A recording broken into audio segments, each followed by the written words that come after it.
Selamat sejahtera diucapkan kepada Yang dihormati Encik Lim Ler Sheang, Wakil Ibu Pejabat St. John Ambulance Malaysia, kawasan Segamat Johor. Yang dihormati YDP PIPG Encik Faizal bin Muhammad Arsyad. Yang dihormati Wan Nafisa binti Idris, Penolong Kanan Pentadbiran dan Akademik. Encik Kamal Arifin bin Khamisan, Penolong Kanan Hal Ehwal Murid. Wan Zuraida binti Matbah, Penolong Kanan Curriculum. Wakil St. John Ambulance Kuala Lumpur Division, Wakil Lions Club of KL, guru-guru, ibu bapa, serta rakan-rakan yang saya kasihi. Saya Hostia dari 3 Division. I am Mr Lim from 4A class. We will be your MCs for the day. Welcome to the Diabetes Awareness Campaign. The purpose of this campaign is to spread awareness regarding the latest information when it comes to the disease of diabetes. The agenda for today is starting with a photography session with all participants, so we can forever remember this event. A talk from our dietitian regarding diabetes awareness, a Q&A session to make sure all your questions are answered, not to mention a quiz regarding the informative talk given, a feedback form, because your opinion matters, and for our closing ceremony, we'll be having speeches from the representative of Leo Club of Cochrane Road School and St. John Ambulance of Cochrane Road School. You can download the tentative program that is provided in the chat box.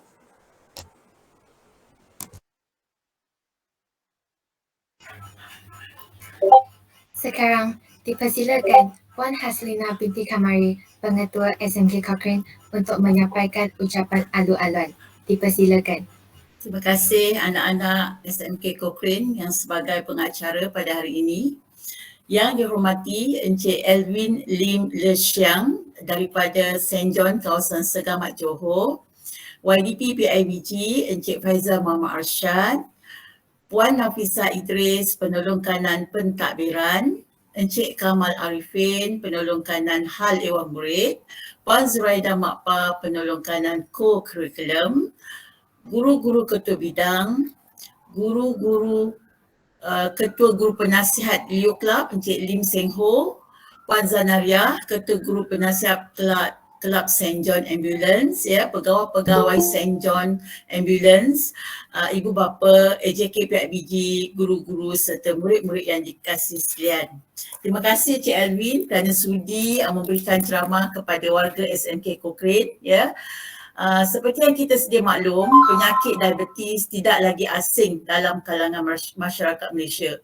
Adalah menjadi kesilapan jika kita beranggapan penyakit diabetes ini dihidapi oleh golongan berusia sahaja atau individu yang mempunyai masalah obesiti.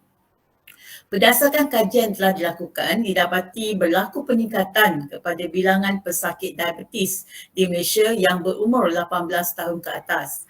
Penyakit diabetes bukan sahaja memberi kesan negatif terhadap kualiti hidup kita dan peningkatan kos penjagaan kesihatan, tetapi juga menambah beban ekonomi individu, keluarga serta masyarakat selain mengurangkan produktiviti negara. Saya amat berharap kita semua dapat menumpukan perhatian kepada ceramah yang akan diberikan oleh Encik Alvin. Sesungguhnya kesihatan yang baik itu tidak ternilai harganya. Sekian, terima kasih. Assalamualaikum warahmatullahi wabarakatuh dan salam sejahtera.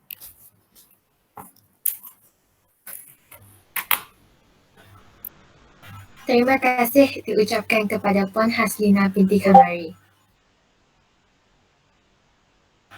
Sekarang peserta diminta untuk membuka kamera masing-masing untuk sesi penggambaran. Alright, 1, 2, 3.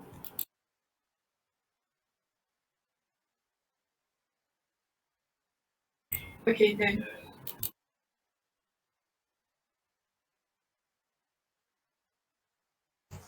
The speaker for today is Mr. Lim Ler Sheang. We are honored to invite him as he is a professional dietitian. He graduated from International Medical University, IMU. He holds a bachelor degree in dietetics with nutrition. He is also a certified fitness practitioner (FEA) and a member of Malaysia Dietitians Association. And not to mention, he is also a member of St. John Ambulance Malaysia. Without hesitation, let us now welcome Mr. Lim Ler Sheang to commence his talk about diabetes awareness. Hi everyone. Good evening. Good evening to the headmaster Puan Haslina and also all the representative from Rio Clubs and also the St. John Ambulance Malaysia, as well as the participants and all the parents in this talk. Okay, so my name is Lim Ler Sheang. Do allow me to share my screen right now. Okay. So I hope you guys can see my screen here. So my name is Lim Ler Sheang. 3 years. For adult around 18 to 14 years old is recommended to do once every 5 years. Of course, for those who have higher risk, it's recommended to do yearly. So there's a lot of reason I heard from my patient and also my family member and the friends around me. The reason they are not go for a body checkup first will be costly, and second will be like scared of the result, and third, you think they are very healthy. So for the costly, so I do understand that some of the public they think that go for body checkup is very costly because they need to do assessment from head to toe, but actually no need. You can do a basic blood test, which consists of blood glucose monitoring, liver function test, and also body cholesterol level. It also can help you to identify your problem. If there is a reading very high in there, so you can go further assessment for like X-ray or MRI test. So for people who scared of result, I know they're very elderly, they are very scared of the result from the body checkup or the blood test. They think that they mostly will receive very negative result. So yes, I know that there is some people think like that. So try to be positive in that way. When you realize that your body have some of the signal, so you can do a prevention or you can treat it early. So it prevent for the disease to get into further worsening. So it also will help you in protecting yourself and also you're protecting your family also. Okay, and it's good that if your body checkup and blood test result it turn out very good lah. Okay, so third will be think you are very healthy. So mostly of the people they think that saya sangat sehat, 我很健康, so no need to do a blood test or body checkup. So actually it's not, because we do know what is our internal organ doing and what is our health. We can't see that from outside, so we need to do some of the other tests to know our health status well. Okay, so diabetes in layman term we call it high blood pressure or high blood sugar. In Chinese is 高血糖. So in Malay is kencing manis, darah gula yang tinggi. So I want to ask here, I know that everyone is understood about like high blood pressure, high blood glucose is only caused by sugary food or rice. Is that true? Actually, it's not, but it's carbohydrate food. So in our daily meal, we consist of 3 micronutrients. First is carbohydrate, second is protein and fat group. So all protein and fat group does contain minimum or no carbohydrate, thus it won't rise our blood glucose after we digest in our body. So what happened when we had carbohydrate food? Okay, so carbohydrate in Malay, carbohydrate, in Chinese is 碳水化合物. Okay, so when we eat food that contain a carbohydrate, as follow my pointer, so we eat through mouth. So in the mouth there, we got saliva gland. They will excrete some of the enzyme to firstly digest the carbohydrate food begin in our mouth. So next, you go through the esophagus into the stomach here.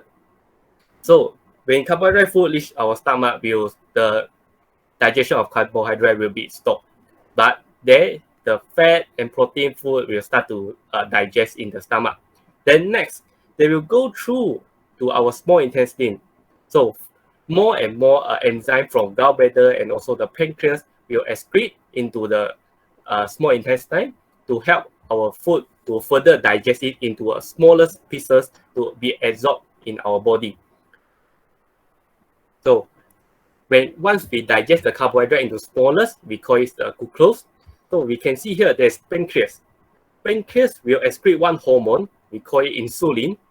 Insulin will help our body to take up the glucose in the small intestine to use as a fuel. So I use an example, very simple example. So insulin is like our touch and go. So all the food here we go to our body is like a highway. So our body we imagine as our body self we imagine as a KL city. So when we all the way from the highway from Johor to KL, we need to pass through the toll, right? So we need a touch and go now. So insulin will be our touch and go. So what if our insulin if not function here? So we cannot pass through the toll to go into a KL city. So mean that your highway is full with glucose. So this will cause the diabetes in our body. So if your insulin function well, so you can pass through the toll nicely. So your carbohydrate in the smaller piece, the glucose will go into your body self to use as an energy for our daily life. Okay. So I hope this can help you all to understand well. So if not, maybe you can put in the Q&A session here later, so I can help you to understand this. Okay. So for diabetes, actually we got type 1 and type 2 diabetes here. So what's mean by type 1? Type 1 diabetes is chronic condition in which pancreas produce little or no insulin. So means that our body don't have enough insulin for us to absorb the glucose into our body self. So you may wonder how this happen. First, because autoimmune disease, and maybe your born immune system attack your pancreas to let it die. So it no function more to excrete your insulin already. Next, you'll be genetic. So you'll be genetic cause that your insulin is don't function well. For the third one will be exposure to virus and also other environmental factor. So this may be like in some of the cases is like the patient underwent a car accident. So after that they felt that they are after the doctor diagnosed, they found that some of the organ is dysfunction already, so it's not functioning well. So this will cause type 1 diabetes. Normally type 1 diabetes they will occur like very early in life. So like maybe during the infant time they already found it. Okay, so next will be a type 2 diabetes, which will more focus in this talk. Is the impairment of glucose regulation in the body. So this mean what? So it's mean like insulin resistant. It's mean like you still can pass through the toll, but because of there is some loop block during at the toll there, so your regulation of glucose into the body is it will be dysfunction. So it's mean like very little only. So okay. So for the type 1, the only treatment will be through insulin injection only. So there is no like doing others or oral medication or insulin injection. Type 2 will be they will start with oral medication first. Next, they will do with the insulin injection if you uncontrolled well using oral medication. Of course, here as a dietitian, dietary management also help to regulate the blood glucose well in our body. Okay. So next, we'll go through the risk factor here. So there's 2 risk factor. One is the no modifiable. So it's like you can't change anything with this. So firstly, will be age. So for age above than 45 years old, you have a higher risk of getting diabetes. But in Malaysia, there's research show that above 35 years old, your risk is starting getting higher already. So it's recommend you to do a regular body checkup or blood test to know your body function. Okay. Next will be the race of the ethnicity. So in Malaysia, so it's not hard feeling. in fact, our friend Indian population, they higher number of diabetes case among their population. This we can know that because of their food culture, they like to eat a lot of food that contain of carbohydrate. Okay, and also, yeah, not only Indian, Malay and Chinese also do a lot of people with diabetes. Okay, next will be the family history. So means that if your father or mother, if your grandpa or grandparents got a history of diabetes, so your risk of getting diabetes also higher. Okay.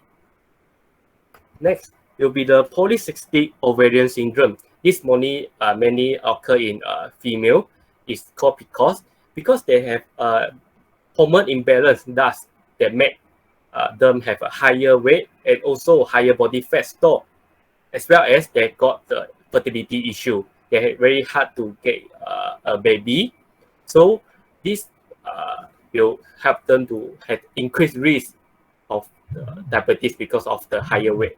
Okay. So next will be the history of gestational diabetes. So this is another kind of diabetes only occur in the pregnancy phase. So I know that in Malaysia also there's a lot of mother that have gestational diabetes, and one of the treatment is they will directly ingest the insulin to prevent the worsening of the diabetes to the mother and also the baby.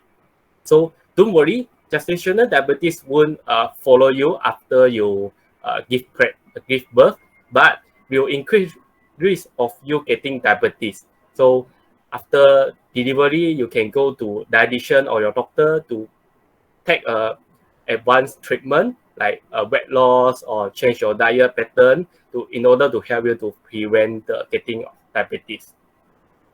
Okay, so modifiable, this is what we can do as a people to reduce the risk of us to getting the diabetes here.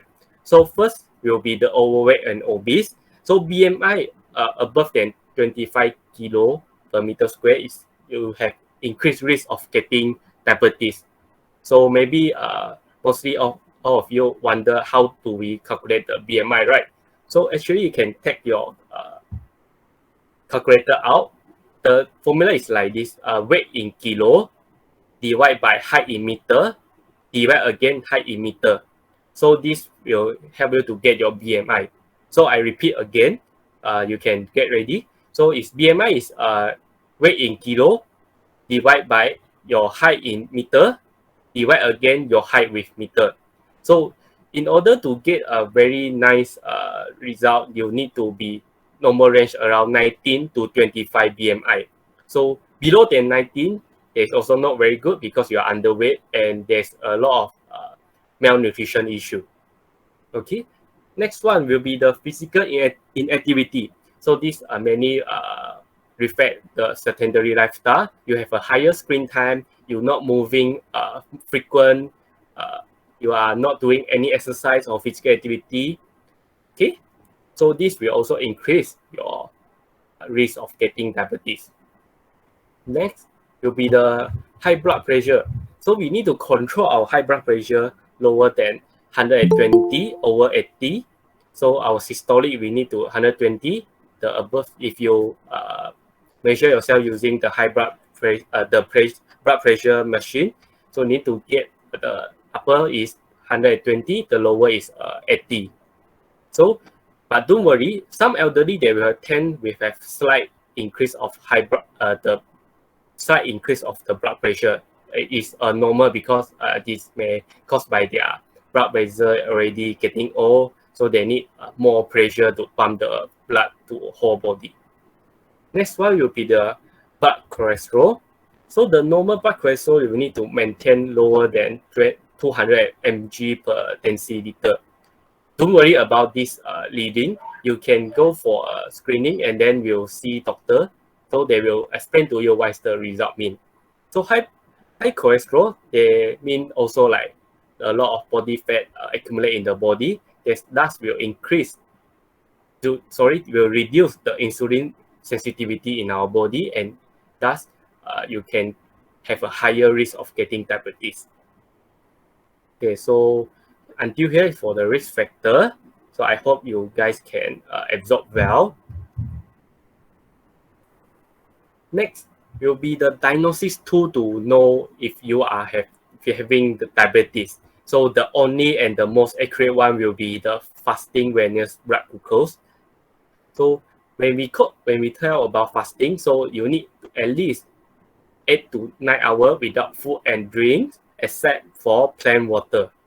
So take example, if you're booking for tomorrow morning 8 a.m. for draw your blood for a blood test, so you may begin to fasting by 8 o'clock tonight. Okay, so it's best for you to fast around 8 to 10 hours. So we can see there's a lot of reading here. So I will explain one by one. So for the green here, lower than 5.6 after you test your fasting blood glucose. So it means that you have no risk of getting diabetes. But if you higher than 7 millimeter per liter, so confirm that you have the diabetes and you may begin with lifestyle modification or with oral medication. So what if you drop within 6.1 to 6.9? So the doctor will recommend you to do another test. We call it OGTT. This test requires you to drink a very sweet solution and to see how your body react to the glucose and how your body absorb the glucose in your after you ingest the sweet solution. So before you take OGTT solution, you need to go for another blood test first. So here again, it's same as like fasting awareness blood glucose, the reading, but after 2 hours, if you're required to fingerprint again to see your blood glucose. If you're higher than 11.1, confirm that you're having the diabetes already. If you're lower than 7.8, so you mean that you are safe, you're not having any diabetes. So, but if you're within 7.8 to 11, you have impaired glucose tolerance. This means that you have risk of getting diabetes and you need to start a lifestyle modification to like reduce your weight and also change your dietary pattern and lifestyle and also your physical activity. So in order for you to not progress to the diabetes. Okay. So next one will be the random awareness blood glucose. These are almost similar with the previous one, but the random blood glucose is mean by the blood that you take any time in the day, either before and or after the meal. But this test will not very accurate compared to fasting one. Okay, so if you drop around 7.8 to 11 millimole per liter, you have to do one more test again, OGTT, same, to diagnose if you are already diabetes or you are only at risk. So for random blood glucose, if you are above 11.1 millimole per liter, you're having risk of getting diabetes. You're already getting diabetes. Okay, so above we got discussed about the random blood glucose and also the fasting. So both can reflect your diabetes status. Next one, we'll be using the HbA1c. So maybe all of you may wonder HbA1c is what? It's actually measure the amount of blood sugar that attached to the hemoglobin. The hemoglobin here is referred to the red blood cell that carry the oxygen throughout our body for our cells to work.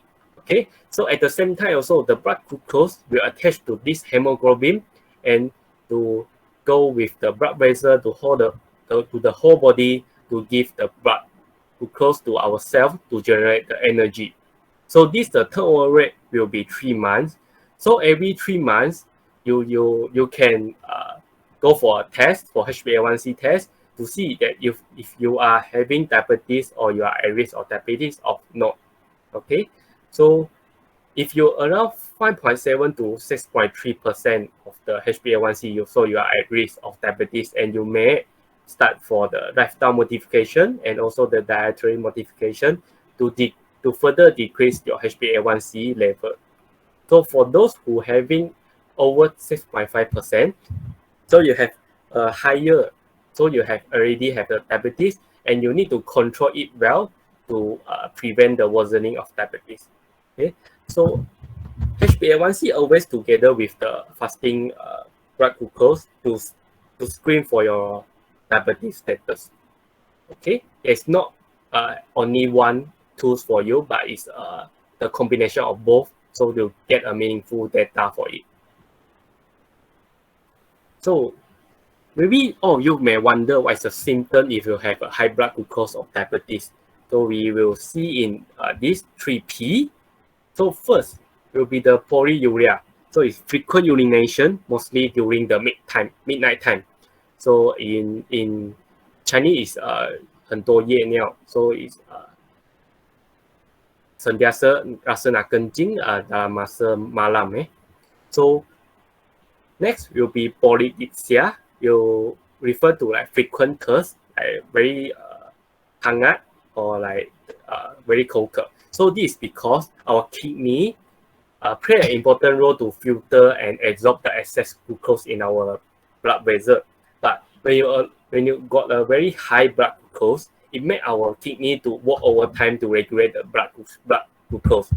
So when your kidney can't keep up the process, they will excrete all the excess glucose into your urine. So mean that at the same time, you pass your urine and your glucose together through your urination. So this will also dragging a lot of fluid from your body, from your tissue to out from your body, and also make you dehydrate. So this will increase the thirst of you to drink more water. So when you drink more water, so you need to go for a frequent urination. Okay. Okay. So for polyphagia, next one will be the polyphagia. It means that you have a very extreme hunger. Okay. So this because when your glucose break down from your body, so they take time because of insulin resistance. They take time to absorb in your body cell, but your body cell will like scream at your brain like, I need a blood glucose for energy. So your brain will make you like very hunger again for you to keep thinking want to eat for the long time. But actually your body also very high in glucose already, but they can't absorb in the body cell. So the body self is like don't have much energy, so they wish you to eat more and eat more to provide the blood glucose for them. Okay.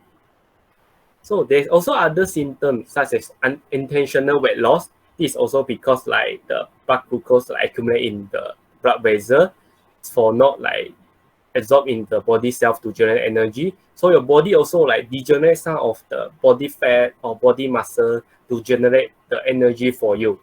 Okay, so this will cause you the unintentional weight loss, which means that you do want to weight loss, but your body help you to weight loss already. It's not a very good sign here. Okay, so next will be the fatigue.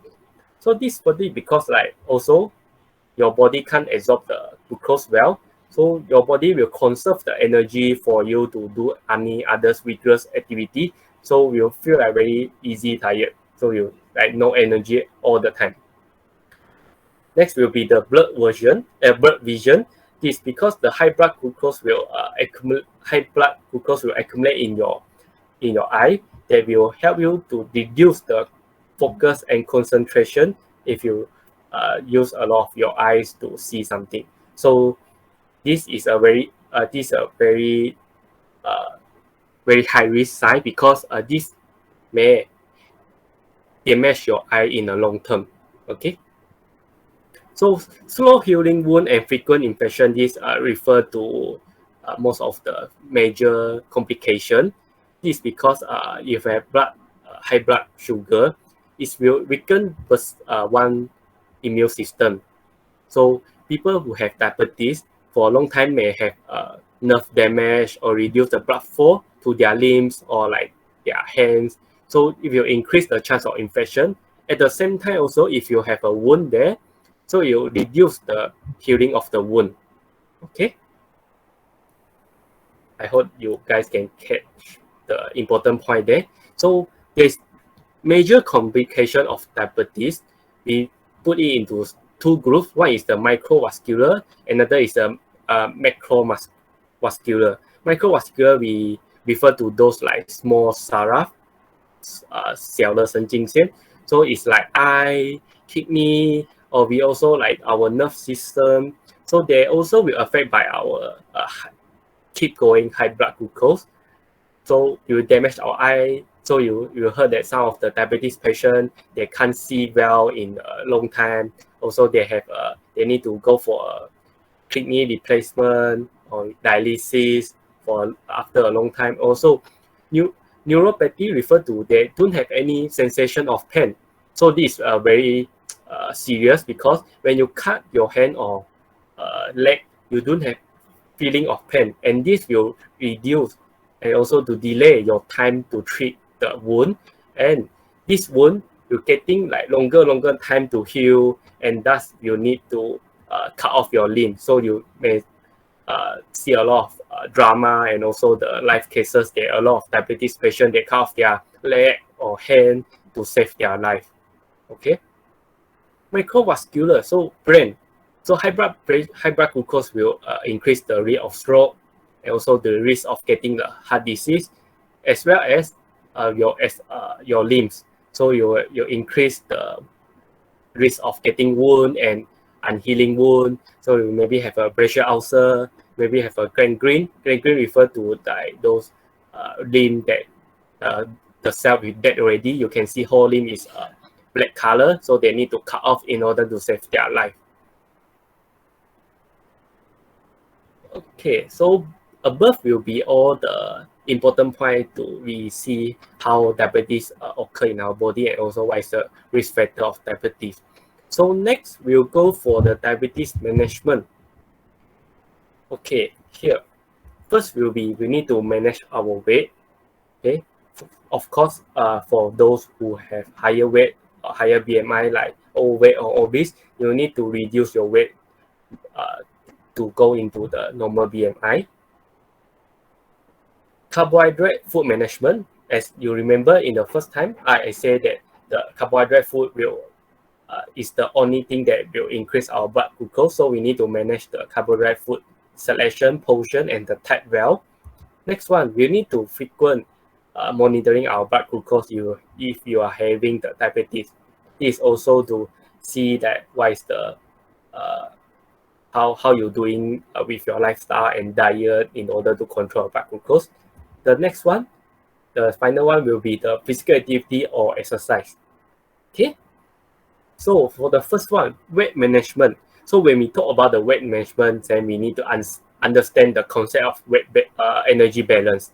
So on your left side is energy intake. Okay, this include like those nasi lemak, fried chicken, okay, and also the drink like milk or like the boba drink. So in your right hand side will be energy expenditure, is like how much of energy you are using in a daily life through physical activity. RMR refer to our metabolic rate. TEF refer to our body use the energy to absorb the nutrient and also absorb the energy from the food we digest. Okay, so we can see there's a balance here. So in Malay it's penimpang, Chinese terms. So we need to take like two very equally. So when you balance your intake and also your output, so you have a weight maintenance. So how about when you're having higher energy intake, but your energy output is lesser, mean by you don't move well, you like sedentary lifestyle, you all day is like sitting down, watching TV, or sitting down to work only. So this will also to help the balance to shift to the left hand side. So left hand side, you can see there's become heavier. So it mean by excessive intake, you eat a lot already. So at the right hand side, your physical inactivity, so the amount of energy you use per day reduce already. So you slightly go for ringan. So you like go for light already. So this will make you as a weight gain. Okay, so in order for you to weight loss, we need to reduce our energy intake. At the same time, also we need to increase our energy output. So how? Energy intake, based on the evidence, we recommend per day we can calorie deficit, mean by reduce calorie intake by around 500 to 750 kcal per day. For energy output, we need to increase the physical activity level. So some people will tend to tell me, like my patient also, jika saya satu hari makan satu meal saja, saya akan kurus juga kan. So actually it's a not very true sign, because yes, if you are eating only one meal per day, you will lose the weight by not exercising for a period of time.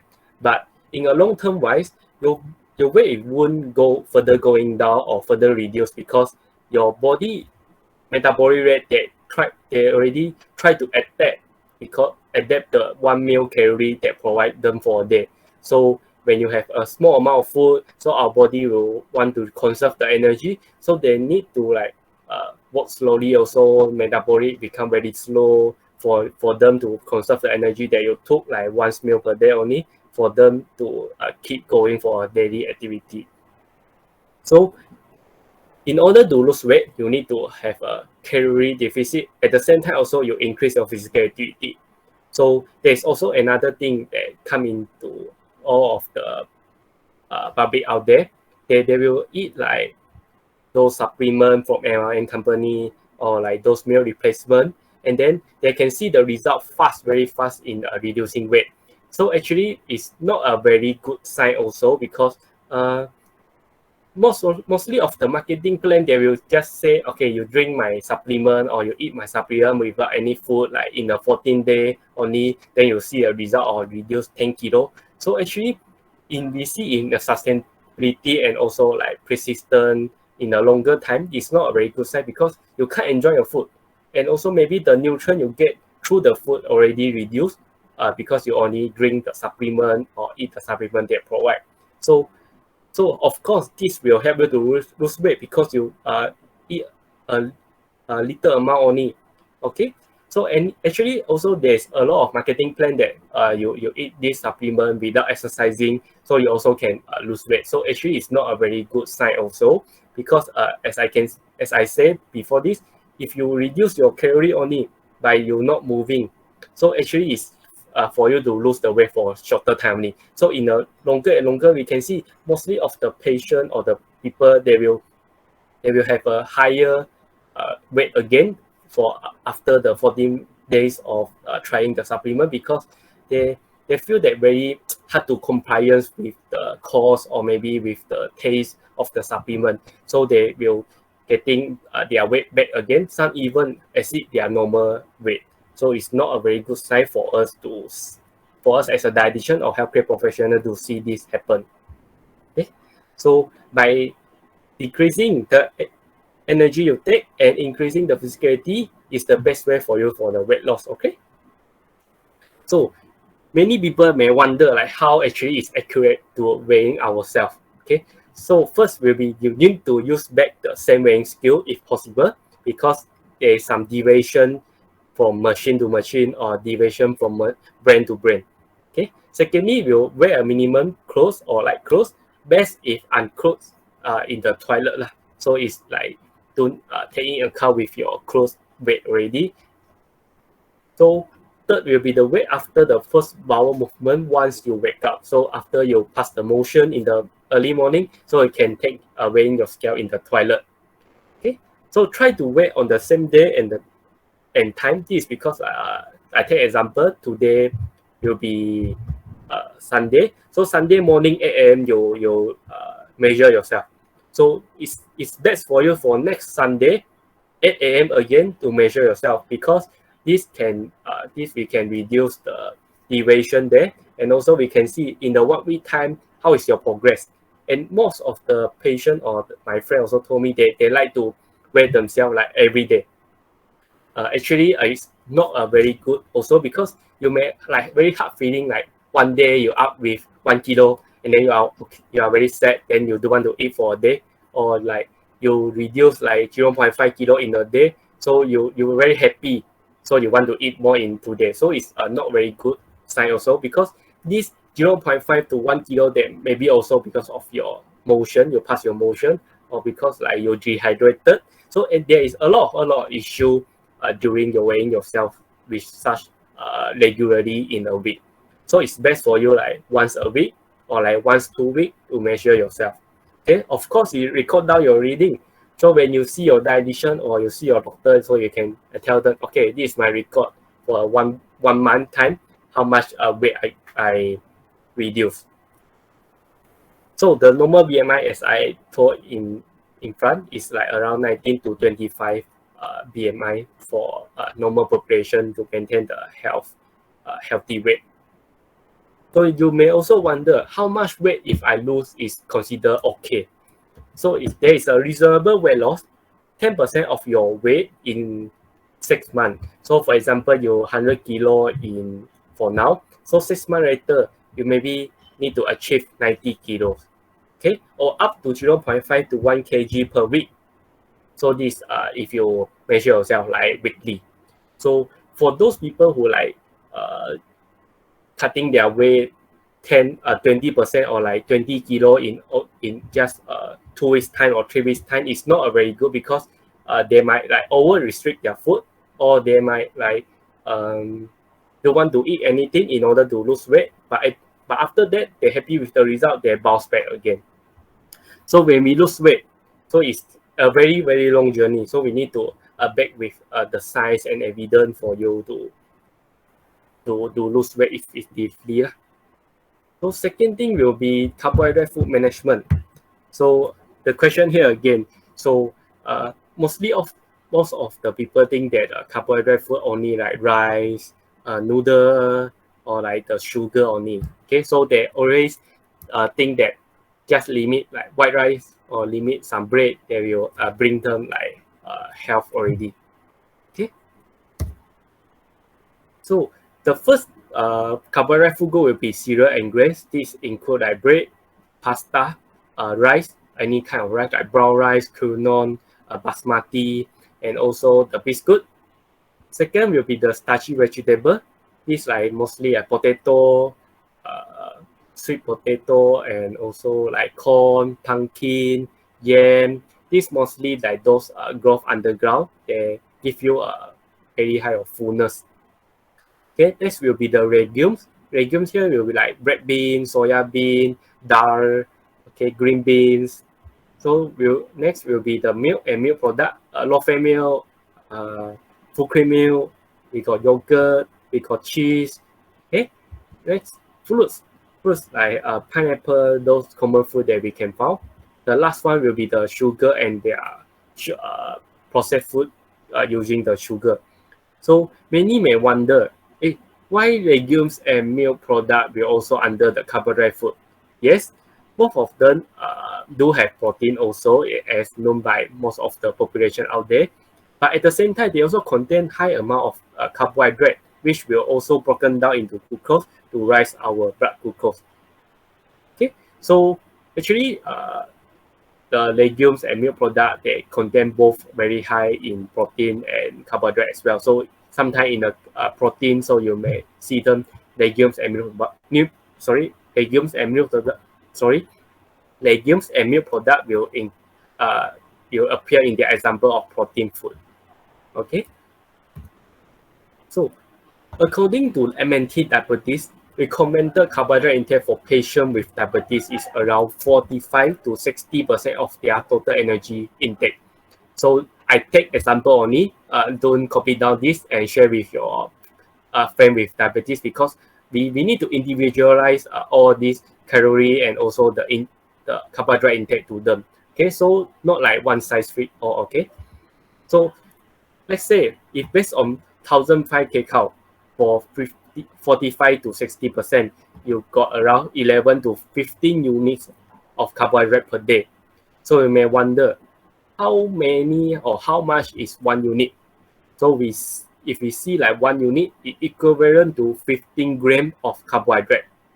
Okay, you just see only, no need to memorize or anything, because maybe it's hard for you to understand this. So I will just share here normally how dietitian will do if you have a diabetes and consult with a dietitian. So how do we measure like 15 grams of carbohydrate or like 1 unit of carbohydrate? First will be the hand gesture. So hand gesture like this, like 1 cup of hand. So if like the flat one, it will be around 1 unit of carbohydrate. If you have a heap, like a handful, like heap, you around 2 unit already. So another thing is you can use your fist to measure the fruits or the veggie for cooked veggie and the raw food. So 1 feet is equivalent to 1 unit of carbohydrate. Okay, so there's also like any other hand gesture for you to estimate other food group. Like for example, palm cells will represent like for the protein source of food. Okay, or like for thumb for the oil or fat we using daily. Okay, so next one will be the food label. So actually, how do we read the food label here? First, I take example here. You need to see the serving size, like here, 2 pieces of serving size. Then you find per serving 2 pieces. Then you all the way down to the carbohydrate there. You can see per serving equivalent to 2 slices of bread is around 30 grams. So means that here got 2 units already. 2 units for 2 slices of the bread. I take example. So equivalent 1 piece is equivalent to 1 unit of carbohydrate. Okay, don't worry so much. I just give an example like how do you read the food label if you want to see the carbohydrate content. Next one will be the weighing scale. So the addition know that like 1 unit of rice is equivalent to how many grams. So sometimes you're using the weighing scale to measure for the patient also. And last one will be the household measurement tool. Household measurement tool here we refer to like those measuring cup or measuring spoon or even like the rice scoop or like the spoon for you to measure the food size, the portion. Okay. So I take example only. So this one also no need to understand much, just and sharing for me. So all this picture is equivalent to 1 unit of carbohydrate. So we can focus here like the nasi putih. So it's around half cup. If you're using the rice scoop, it's equivalent to like 1 flat scoop. Okay. So this white rice include also like brown rice or those basmati is all rice, all is the same. Like for example, you got a chapati here, half piece of chapati is equivalent to 1 unit of carbohydrate. Okay, or like those cream cracker, 3 pieces is equivalent to 1 unit of carbohydrate. Okay, for those kway teow, mee hoon, it's all around the same with the nasi putih. Okay, so next will be those starchy vegetable. So is this also around like half cup of those potato, ubi kentang, ubi kayu, so equivalent to 1 unit.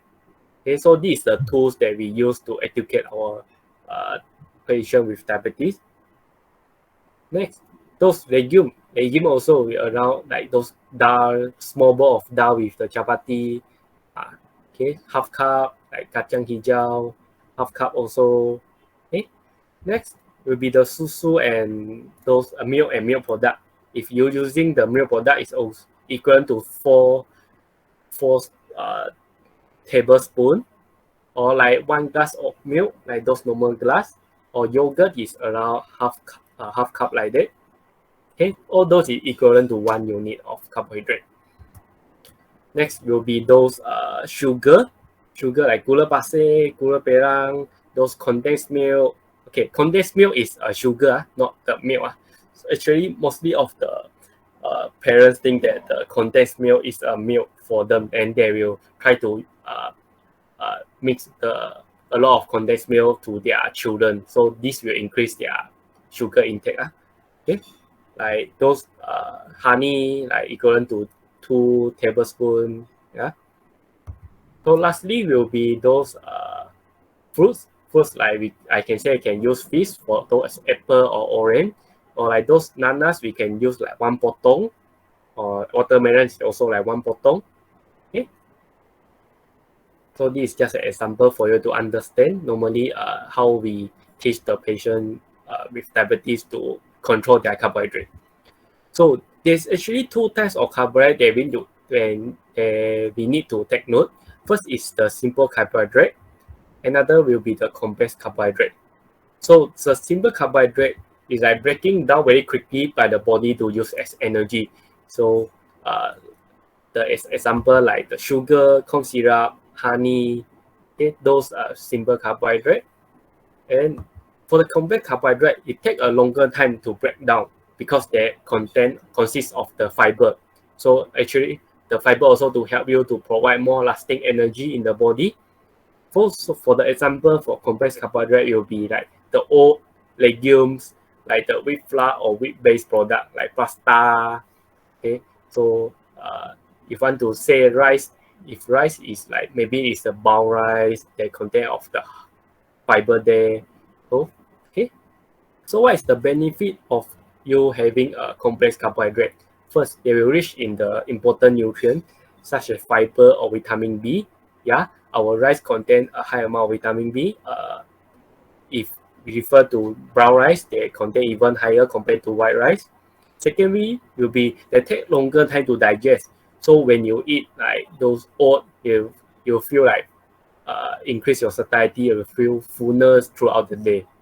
So because of the fiber content for the complex carbohydrate, you keep your blood glucose level at a consistent rate. So you know like once you eat, you shoot up. For the simple carbohydrate, once you eat, you will shoot up very high because they break down very quickly. So after that, you absorb by the body. Okay. So the question here, so many may wonder, is really the simple carbohydrate is a bad thing? Okay, actually it's not. So you know later why I say it's not for you. So you may want some of the simple carbohydrate will appear in the milk product or those fruits like fructose or sucrose, but don't forget that they also contain important nutrients such as fiber, protein, and calcium. Okay, protein and calcium which mainly find in the milk product. And when we say it's high in fiber, so for the fruits, it's not referred to you take the concentrate fruit juice. It's mean by you take the fruit, raw fruit only. So the fruit juice can try to limit because they already filter out those fiber and give you the sugar only, sugar from the fruits. The product that we should limit actually is the processed food, like cookie, cake, or dessert, or like those sugar sweetened beverage. We call it this will be like zero nutrient because sugar can give you calorie, but they don't have any nutrient for you. Okay, don't argue with me like brown sugar. There's a lot of healthier than the white sugar. Actually, all is the same. Yeah, all is the same. So next, I will give some sample meal plan based on like 11 units of carbohydrate. Breakfast, maybe you can have one piece of chapati with like one small bowl of dal. Lunch, you get some noodle soup with one piece of apple, Dinner, maybe you can like nasi kerabu with some fish and with some veggie and also with orange. Yeah. So if you further down to see like how many units there is here, so for the breakfast, we allow 3 units already because half piece of chapati is 1 unit. Here is 1 piece, so 2 units plus 1 small bowl of dal, 3 units here. Okay, so for the noodle soup, around 4 units already because of the noodles, maybe it's around 3 units. Okay, for the dinner as well, 4 units. So maybe you can wonder like, if I want to have some of the cream cracker during our snack time, actually can. So you just like compensate here, maybe lunch here, you reduce a bit of the noodle portion for you to take in the snack time. Okay. There's also other tips for you to take care is you need to like less oil, less salt. Yeah, choose the lean meat, includes green vegetable, and also the fruits in your meal. Okay. So next one we'll talk about the blood glucose monitoring. Okay, so for this, so you can screenshot this for your family member or your friend who had diabetes if they're doing the blood glucose monitoring. So the target for control for the fasting Okay, because you having diabetes already. So we aim around 4.4 to 7.0 millimole. Fasting is again is around 8 to 10 hours of period without food and drinks except for plain water. Postprandial blood glucose is refer to after the meal, mostly 2 hours after the meal. And also HbA1c, the turnover rate, which is 3 months one, we aim to lower down lower than 7%. So you may wonder, like, in one day, how many times should I do for my self blood glucose monitoring? So first is before the breakfast, which means it's fasting blood glucose. So next one, after the breakfast, postprandial blood glucose, after the lunch, after the dinner. The reason behind this is we need to understand in the early morning how your blood glucose like. After you having the meal, your blood glucose will change to how and change to what. So this with the 4 reading per day, when you go to see your doctor, endocrinologist, or you see your dietitian, they can further help you with the dietary management and also like further help you to change your habit with the food or with the lifestyle. Okay, so maybe you can screenshot this if you want. So I will give around 3 seconds here. Okay, so next one we will focus like hypoglycemia, because a lot of patients with diabetes, they tend to like over restrict themselves to eating because they think that consistently having high blood glucose, they like very serious, like not good for their health. So they want to avoid eating, or like they want to don't eat so much food. So this will cause them to have hypoglycemia, which means that very low in blood glucose.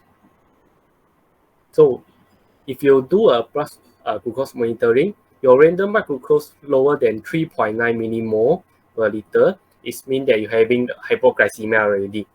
So if you don't have a blood glucose meter at home, there's also sign and symptom that you can take note, like dizziness, like you sweat, like a cold sweat, like those 比较冷汗, and very hunger, and you're very unable to concentrate, confused, and also you're very anxious and nervous. Like for some of my patients, they feel like they don't have energy, they're very fatigued, and they feel like they want to faint already. So this is a sign that you're having a hypoglycemia. Actually, it's not very good for the patient with diabetes have hypoglycemia. This is because mostly if left untreated, they may cause the death. Okay. So how to do when you have hypoglycemia if you're having diabetes? So first, you need to take a fast-acting carbohydrate food. Fast-acting here means simple carbohydrate. Okay. So now you know, like, simple carbohydrate is not always the very bad one. Sometimes you need it to save your life also. So example, like 1 to 2 pieces of the sweet, like 1 tablespoon of the honey or sugar. So after you take this simple carbohydrate, or we call it as fast-acting carbohydrate food, then you need to do a self blood glucose monitoring. So if your blood glucose still lower than 3.9 millimole, so you need to repeat the step 1 again. If higher than 3.9, okay, mean you are sort of safe now. But if your next meal is longer than 20 minutes, so you need to eat at least 1 unit of carbohydrate food now until your next meal. 1 unit, maybe you can take 3 pieces of cream cracker, or like 1 apple, 1 orange for you. Okay, so this is also the management for the hypoglycemia. If there is any of your friends or family member that have having diabetes, they got the hypoglycemia. Okay, so next will be how to do a self glucose monitoring. Okay, of course, first you need a glucometer. Here, glucometer will include a reader. You can see in the middle, if you need a reader, and you need also the lancet. Lancet means like the needle for you to prick yourself, and also also the test strip there for you to draw your blood out from after you prick yourself. Okay, so actually there's a lot of brand and also type of glucometer outside. Some is like a patch that attached to your body that provide you 24 hours reading from time to time that link to your device or your doctor one. Or other is the more conventional one will be those finger pricking one. Okay, so today I will teach like how to do a finger pricking one. So this require like the needle, the reader, and also the test strip. Okay, so actually there's also different brand. They got different features, and also they also got on different target for monitoring, because there's some of the technology behind the machine is have a deviation with others, but it won't run so much from the reading I share in before this. Okay, so first thing after you having a glucometer, you need to wash your hand, of course. Okay, next one will be you insert the test strip into your reader first. Okay, so step 4 you'll be prick your finger. So most of the people, they do want to do self-monitoring because they think the finger pricking is very painful. So here I will teach some of the tips here to avoid it. So actually you can put your hand together. So the area that you are supposed to the outside that you not close with your another finger one is considered a low sensation area. So you can prick at those area to get your blood. Okay, so I repeat again, you can put your hand together. So those area that is not covered with your another finger is considered as the low sensation area that you can prick yourself, put your needle there to prick yourself. Okay, next one, you place a drop of blood on the test strip there. Okay, so finally, sure, you need to record down for further monitoring by your doctor. Okay, next one will be physical activity and exercise. Okay, so when every time I tell my patient physical activity exercise, they will tell me, I got do exercise by moving out like daily. Actually, there's a difference between physical activity and exercise because physical activity means that the daily movement you do. Exercise is like the structured plan for you to do. And exercise, for example, is like playing basketball once a day or like once 2 days. So this exercise will help you to improve your physical health and also boost your stamina and muscle mass. Okay, so there's actually a physical activity and the exercise is different. If you do every day, like household activity only, that's considered a physical activity only. So you need to be physically active every day by moving frequently around. Start, you have a minimum of 30 minutes of moderate intensity exercise, such as slow jog or such as brisk walking. This need to 5 to 6 times per week. Yeah. Next, strength and resistance training, 2 to 3 times a week. This helps you to improve your strength, your improve flexibility. We need to limit your screen time and sedentary habit. So maybe have an example like you sitting down already 30 minutes with your computer. Maybe you can move around for 1 minute, getting out from your screen to move around first to do some stretching. So in a day, you need to accumulate at least 150 minutes of exercise per week. Yeah. Okay. So this is for you. So ways to prevent the diabetes, here is the summary. Based on the management, you will know how to prevent the diabetes, right? So here, maintain a healthy BMI, eat healthier meal following suku separuh, which means by a quarter is the rice, quarter is from the protein source, and half is the fruits and veggie. Also, less oil and salt, and the water. So next, be physically active, and last one will be do the regular body checkup. So here the reminder from me. We always remember that food is for you to enjoy and provide you daily energy. Do not over restrict or over consume it. A balanced diet that consists of variety food groups in moderation provide you a healthy body. So thank you for listening. Again, I'm a dietitian Alvin. So this is my contact. Okay, thank you.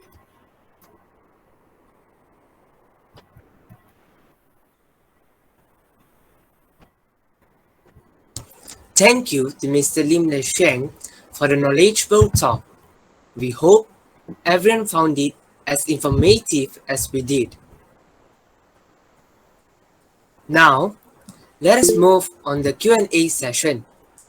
After hearing that informative talk, we are sure that some of you might have some interesting questions for Mr. Lim. So, let's start, shall we? You can raise your hand to either open your mic and speak, or you can use the Padlet link which is provided in the chat box, or you can scan the QR code on the screen to access it. Now, we will hand it back to Mr. Lim to answer all your questions. Okay, so there's some question that I received on behalf is first is the complication of type 2 diabetes in children include what? Okay, so it's sure those complication will be like having a heart disease or like increase the risk of stroke and also fatty liver, kidney disease, blindness, amputation because of the consistently high blood glucose in the blood vessel that damage our nerve. Okay, it's always the same with the adults. Actually, it's not different much. Just maybe the calorie and also the carbohydrate food that we manage them will be slightly different. Okay. So another question I see is like, why is insulin so expensive? Like not many people can afford it. Okay, actually insulin, there is a lot of manufacturing process behind this. So they need to do a lot of research and also they need a lot of time to come up with the insulin, do a lot of research behind there. So from there there will be the cost increase compared to other drugs. So unfortunately for type 1 diabetes, you sure your only solution will be the insulin only. But if you are a type 2 diabetes patient, I hope that you can control your blood glucose well in order for you to save the cost if you think the cost is very high for you to buy insulin. Okay, and also there's not like many company in Malaysia provide the insulin to the public. Okay, so another question I saw here will be like, why the number of diabetes increased so much recently? First, I can see that because first one, most of the parents and most of the people they tend to like don't go for any exercise out there, and also they because of the time consuming, they eat a lot of fast food in the market. So especially in the urban area. So I can see like from a 50 meter away, you can see a McDonald's, you can see a KFC. Okay, so actually it's not very bad, also it's not very good, and because this also increase the appearance of overweight and obese. So actually it's in Malaysia, based on the surveys, we got around 50% of our population actually having overweight and obese. So this will increase the number of getting the diabetes. Okay, so I got a question here is also like prevent diabetes in the young teenager. Yeah, of course, as I can say, maintain a healthier BMI, do more exercise or like physical activity, healthy balanced meal, follow the suku separuh, and also try to reduce the amount of sugary food, like those soft drink and those cake. It's not cannot eat, but maybe like once a month or like twice a month enough already for you. Okay, so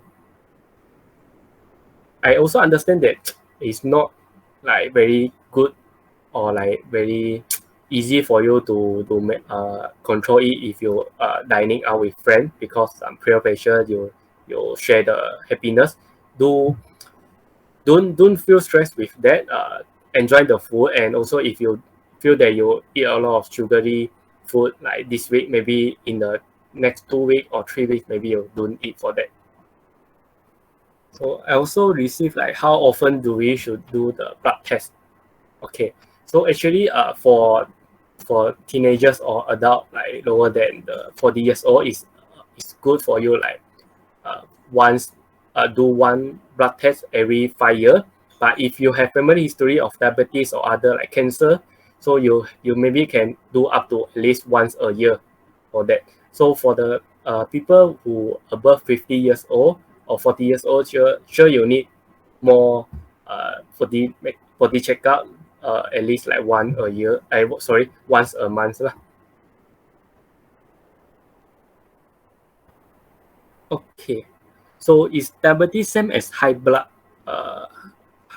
glucose or low blood glucose? So diabetes actually happen during when our body had constantly high blood glucose situation.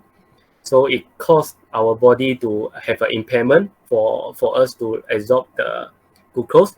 So our hormone insulin there will like not functioning well for us to take up the blood glucose. So actually the diabetes is mean to high blood sugar. But at the same time also, low blood sugar will also happen in diabetes patient, as I just now said, the management of hypoglycemia. Okay, so if it is sugar-free product, I can eat as much as I want, right? Actually, it's not like because the sugar-free product, they refer to only they don't put added sugar, and also they maybe don't have any sugar in the product. But do remember that diabetes caused by carbohydrate food, so you need to see for carbohydrate, and also some of the it's the carbohydrate food. And do remember that not only sugar can make you high blood glucose. Okay, so if you overeating like fat or like those protein, they also make you like having a higher weight, and this also like increase the risk. So do remember that we can't eat too much thing that we like, and also too much thing that we feel that is healthy. Okay, so mostly there's some of the sugar-free product also they put sugar-free in front, but if you see at the behind, they actually contain minimal amount of sugar, because some of the manufacturing maybe they think that sugar-free product is mean by not added sugar. Yeah, but some of the food they naturally got the sugar, such as the milk and the fruits. Okay, so if you have diabetes, can we donate the blood? Actually, it can donate the blood, but the thing that some of the healthcare professionals they will scare you have a low blood glucose when you donate the blood. So you need to give them your evidence of like hypoglycemia, and also maybe can prepare of your record of your blood glucose monitoring, so to improve their confidence over you. Okay.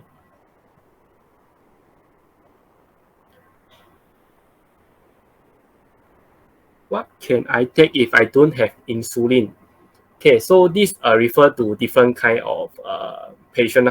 So mostly if say is type 2, before start insulin, of course your doctor will give you oral medication first, such as metformin, like mostly is around in blue in color. However, so if the doctor say you may need to start insulin, that you need to aware, then you faster to try to see your dietitian to control it well, in order to not go for insulin, because taking insulin you need like every day very strict with the meal timing. Yeah, so it's some people think that it's like very lecture for them. Okay, so it's important for you to take care your body well. Can we expect a cure for diabetes in the future? Actually, generally speaking, for if you identify your diabetes like very early, so actually there's a possibility that you cure from diabetes by a very strict control the diet and with the medication. But mostly in the Malaysian, we do know we had diabetes until we admit to the hospital, then we check we have diabetes. So until that point of time, you actually the possibility for you to cure with your diabetes are very less already. Yeah. If I don't consume sugary food at all since young age, and I get hungry really fast and and also do not gain weight. Is there any issue? Actually, this can be affected by many things. First, maybe it's the metabolic rate or your family genetic, or maybe it's you are the athlete, you're having a high training in daily life, then your metabolic rate will be increased from that. So don't worry much. If you feel that it's abnormal for you, it's better for you to go for a body check or like a blood test. How much we fast for? Why must we fast for so long before doing the test? Okay, fasting ensure the blood test record an accurate measure of the blood glucose level. And actually, this also back up with the evidence base. That's why we need to fast around 8 to 10 hours. So for the body to try to use up the blood vessel in the blood glucose in our vessel first, then we go to test.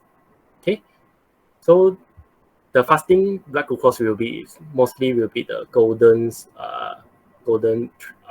diagnostic tool. Okay, what is the difference between white rice and brown rice and brown sugar? Yeah, yes, I assume a lot of people may have this question. They always think that brown sugar will be better than white sugar, or brown rice is better than white rice. Actually, both are the same. The difference is for the brown rice and white rice is for the fiber content. The brown rice, they won't they will excrete the husk up there. So you see there's a brown color. So it increase the fiber content of the rice. So actually two is provide the same calorie, but brown rice contain higher fiber. So it will help you to steady your blood glucose. Okay. So brown sugar and white sugar actually is all the same. White sugar is they further refine it to white color to excrete mostly of the some of the mineral there. And brown sugar is they put molasses. Molasses is also a sugar. So actually brown sugar and white sugar is actually the same. Just some of it may have a different taste. Maybe they want to use brown sugar in the bakery to enhance the taste, but actually both are the same. Both you need to limit. Okay. What if I eat a lot of food like almost every day? Will I get diabetes? Okay, actually, what I can say is the food that you think is healthy is also cannot eat like every day and in large amount. The recommended serving size for foods is like 2 servings per day only. So for example, it's 1 apple and one piece of banana per day only. So you can take like 2 different kind of food, even 3 different kind of food, but maybe banana apple you can get half, pear you can get half with 1 banana for daily. Okay, so fruit also contain of fiber that good for our health, our body, for bowel movement, also steady our blood glucose. Okay. So I'm vegetarian. Am I healthy if I only eat tofu as a side dish? Okay, actually, tofu, if you refer to a protein source, actually tofu does provide you full range of protein form. Full range of protein. So except for tofu, you may add like most fruits and vegetable to increase your fiber intake. And maybe you don't want to eat food, maybe you can eat tempeh, or you can eat dal. There's also protein for you, but do remember that if you take dal, maybe you need to further reduce your rice. Okay. Also, maybe legumes. Yeah. Okay. So I think okay, one last question. What happens if we eat chocolate every day after finish a meal? Okay, chocolate content of sugar, so also beware of the sugar you consume in a daily. And also don't eat in large amount. And maybe if you want to eat, maybe you can choose like those dark chocolate if possible. Okay. So I think I end the Q&A session for here. I hope that you guys can understand with the whole session that I delivered just now. Okay, thank you very much.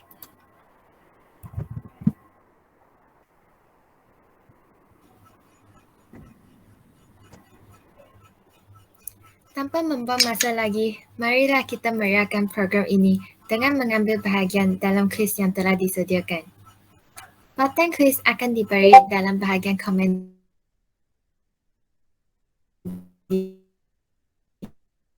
nama sebenar dan kelas supaya kami dapat mengenal pasti pemenang-pemenang dalam kuis tersebut. Peserta diberi 15 minit untuk membuat kuis tersebut. Hadiah yang menarik akan diberi kepada 8 pelajar pemenang dalam kuis tersebut. Jadi, cuba yang terbaik. Alright, I hope everyone is ready because we're gonna start in 3, 2, and 1. Let's go. Good luck, everyone.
Welcome back.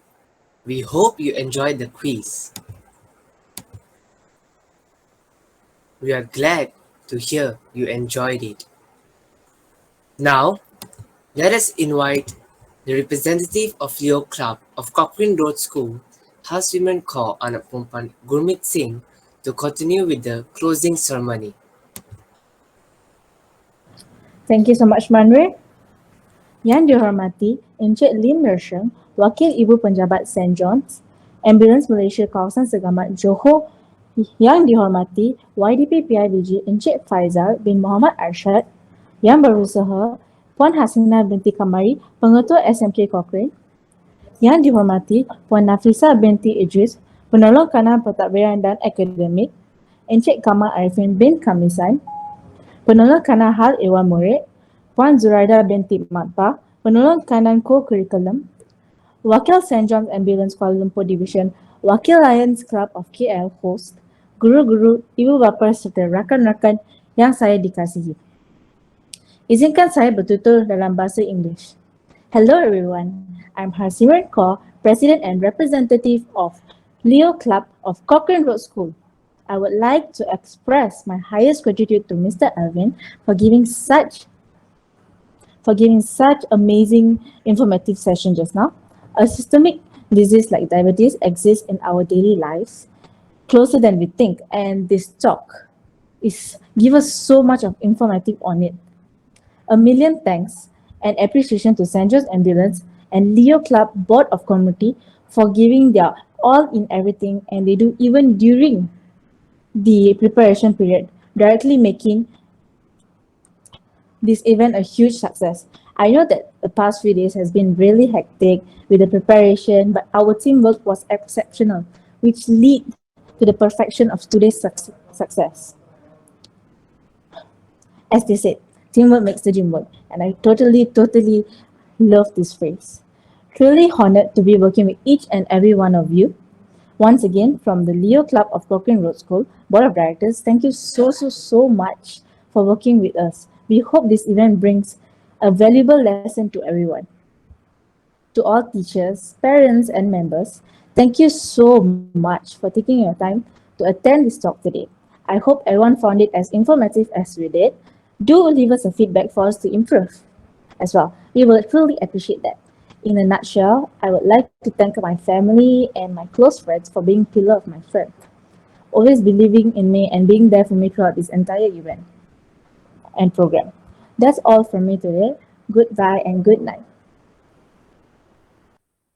Thank you to Harsimran Kaur, anak perempuan Gurmeet Singh. Sekarang dijemput Wakil Sentral Ambulans Malaysia, SMK Cochrane, Saudari Hillary Ganzuci untuk meneruskan penutupan majlis. Terima kasih diucapkan kepada pengatur acara majlis. Selamat petang dan salam sejahtera diucapkan kepada Yang Dihormati Encik Lim Ler Sheang, Wakil Ibu Pejabat Senja Ambulans Malaysia kawasan Segamat Johor. Yang Dihormati YDP PRPG Encik Faizal bin Muhammad Arsyad. Yang Berusaha Puan Hasnah binti Kamari, Pengetua SMK Cochrane. Yang Dihormati Puan Nafisah binti Idris, Penolong Kanan Pentadbiran Akademik. Encik Kamal Arifin bin Kamisan, Penolong Kanan Hal Awal Murid. Puan Zuraida binti Matpah, Penolong Kanan Co-Curricular. Wakil Senja Ambulans Kuala Lumpur Division, Wakil Lions Club of KL, guru-guru, ibu bapa serta rakan-rakan yang saya kasihi. Saya ingin mewakili Division Senja Ambulans Story SMK Cochrane untuk mengucapkan ribuan terima kasih kepada Encik Lim untuk memberikan sebuah ceramah yang begitu manfaat kepada para hadirin pada hari ini. Selain itu, saya juga ingin mengucapkan terima kasih kepada pihak sekolah untuk memberikan peluang kepada kami untuk menganjurkan kempen kesedaran diabetes ini. Di samping itu, saya ingin mengucapkan terima kasih kepada ahli Lions Club of KL kerana menjemput kami untuk menyertai kempen kesedaran diabetes ini. Kami telah mendapat banyak pengalaman dalam proses pelancaran kempen ini dan telah menambahkan ilmu pengetahuan tentang penyakit diabetes. Akhir sekali, saya juga ingin mengucapkan terima kasih kepada semua warga SMK Cochrane, khususnya buat barisan guru-guru yang telah mendorong kami dalam pelancaran kempen dan ahli-ahli yang terlibat dalam semua perbincangan selama ini untuk menjalankan kempen pada hari ini. Tahniah kepada semua hadirin yang terlibat. Kempen ini telah dijalankan dengan lancar. Saya juga ingin menyusun 10 jari memohon kemaafan seandainya terdapat sebarang kesalahan yang tidak disengajakan sepanjang kelangsungan kempen ini. Sekian, terima kasih. Terima kasih diucapkan kepada Saudari Hillary Ganzuci. Hereby, the Diabetes Awareness Campaign ends here today. Thank you to everyone who has been involved in this program. Not to forget, please fill in the attendance form. The link is pinned in the chat box. Your response is highly appreciated. If you are interested in purchasing the button badge, please contact Linda Ahab, representative of St. John Ambulance, or Ima Natasha. Last but not least, if you like this program and you're interested in this, please do of St. John Ambulance Malaysia, SMK Cochrane, and Leo Club of CRS, the Instagram of Leo Club of Cochrane Road School. We hope to see you all again soon. Thank you for joining us today. Terima kasih kerana menyertai kami hari ini.